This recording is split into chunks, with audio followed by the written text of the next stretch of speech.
دا چا تپوس کړي ګیره خریل جرم دی او سزا ده ګیره او واجب ده د هغې خرولم ګناه ده او جرم دی او د هغې د موټې نه زیات کمول دا سخته ګناه ده. الله دې مسلمانانو ته د پرېښودو توفیق ورکړي. احادیث دغه نه معلومیږي علما وایي چې حضور علیه السلام باندې سلام هم واچي نو هغې ته مخ اړوي مجرم دی. وعلیکم سلام ورته نه وایي چې ته د خدای د اولیاء او پیغمبرانو شکل ولې نه جوړی چې د خدای د دشمنانو فرنګیانو یهودیانو شکل جوړی شی وکې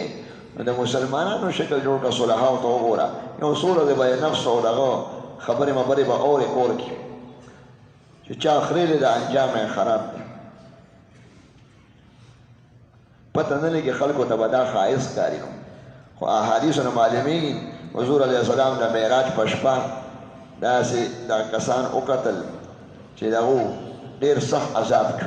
هغه کسان وو چې هغوی به زینت غیر شریک وو داسې ښایست سړي وي چې زه شی وکړم چې زه ښایسته شم نو ډېر په سخت عذاب کې کتلي دي. دا خو شته یو سړی و یو جینۍ رشتې وکړو نو هغه واده نیټه یې نه ورکوله د دې ګیره والې کو بلوچستان کې کوکېټه کې نو هغې نیټه نه ورکوله چې د دې خو ګیره ده او داسې که نه دوی جوړې مشر ښکارم یا ښایسته نه ښکارم دې ته دا کافرانو مخونه به ښایسته ښکاري نو بس هغه به خامخا بس هغه مور پلار هم دې زمونږ خاندان کې داسې نشته او دا تا ګیره پرېښله او هغې نیټه میټه بس مجبور یې کړ مور به مو پسې نښتې وه پلار نو چې د نوي دوکان ته لاړو او ګیرې څنګه وخورېله اوس واده نیټه ورکوي او چې سړک باندې راوړېدو بس ګاډي ووم ختم شو. داسې همدغه شان واده پاتې ښځه پاتې چې ښځه د قسمت کې وي او رشته دا فیصلې شوي دي که ګیره دې وي او که نه هغه رشته به خدای پایده راکوي. لږ خو تقدیر باندې ایمان وروړئ دې جوړې ګیره مې شته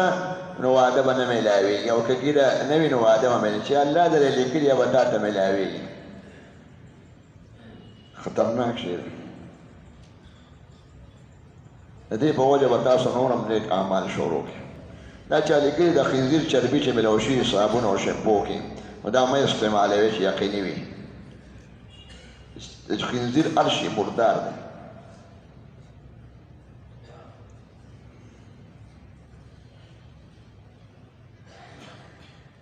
دا چا څلوېښت خبره کړې ده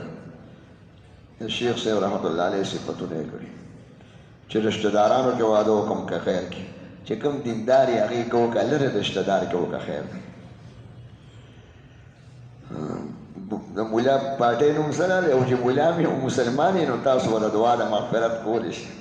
راواله. دا چا لیکلي ګاډي باندې یو سړی د چا نه مړ شي نو 100 سزا ده په ډرایور نو که ده احتیاط کوو قابلي او ډرایور په غلطۍ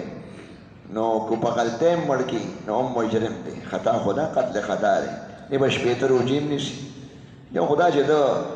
پوره احتیاط کړي هغه سړي غلطي وکړه بیا مسله شته باقي د نه غلطي وشوه او سړی ته مړ شو نو شپېته روجې به نیسي په الله پسې او دیت به د ده خپلوان هغې له ورکوي 100 اوښانو پیسې به ورکوي د ده کاکا ماما د ده خپل قوم قبیله او که هغې یې معاف کوي نو ټیک ده. دا چا تپوس کړي که مقتدي د امام نه مخکې شي لمونځ یې کېږي که نه کېږي چې د امام د پوندو نه کم کس خپلې پوندې مخکې کړی اول صف کې بس د هغې مونځ نه کېږي او که امام سره یې پوندې برابر وي یا رستو نو بیا مونځ یې شوی دی. احتیاط پکار دی. دې وطن کې خو اکثر د امام جانماز مخې ته وي نو داسې صورت نه راځي خو دا عموما چې چتونه ډېري یا داسې دا چا لیکلي د وظیفو کتاب یا آیاتونه پکې وي باتروم ته وړل څنګه دي نو کتاب بار کېږده چې ته راهیل یا چاله ورکړه ونیسه وړی یې مه کړې د ایښودو ځای وي خو کله داسې ځای وي چې نه د ایښودو ځای وي بار او نه څوکي نو به جیب کې واچوه پټ یې کوه بیا وردن نه شه لاس کې ښکاره مه نیسه څه دې تو که یا جیب کې کېږده خو که څوکي یا بار څوک دا کتاب ونیسه زه راځم ذکر کتاب دی یا څه احادیثو. دا چا لیکلی جنابت غسل سره اودس کیږي که نه چې غسل کوئ نو مخکې چارهدام وکړئ پوره چارهدام وکړئ استنجا او بیا غسل وکړئ او چې غسل سړی وکړي نو بیا پې چارهدام نشته بیا بس وخت ختم دی د اودس بیا د اودس هغه ثواب نه میلاویږي. البته اودس یې وشو